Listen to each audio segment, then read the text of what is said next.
Pekan lalu Rusia memblokir Facebook karena jejaring sosial tersebut membatasi akses dan mensensor informasi dari sejumlah akun media berbahasa Rusia.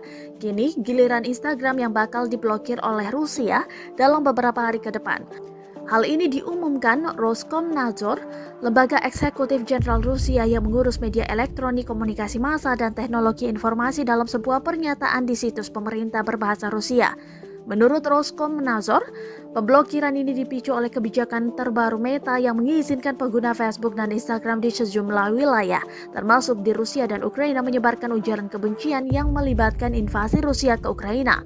Pesan yang mengalir di Instagram bisa mendorong dan memprovokasi tindakan kekerasan terhadap warga Rusia.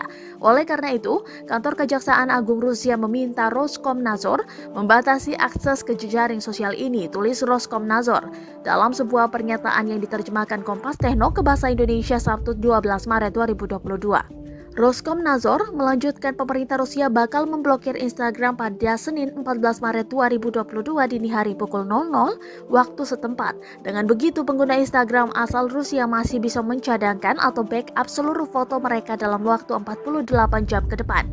Adapun platform Meta lainnya seperti WhatsApp tidak akan ikutan diblokir oleh Roskomnadzor dan masih bisa dipakai seperti biasa oleh warga Rusia sebagaimana dilaporkan media lokal Rusia RIA Novosti. Terkait pemblokiran ini, Head of Instagram Adam Mosseri pun angkat bicara melalui akun Twitter dengan handle @mosseri. Ia menyayangkan langkah tersebut karena puluhan juta orang Rusia nantinya tak bisa lagi mengakses Instagram dan berkomunikasi dengan seluruh orang di dunia. Keputusan ini akan memutus akses internet terhadap sekitar 80 juta orang Rusia untuk bersosialisasi dengan akun lainnya.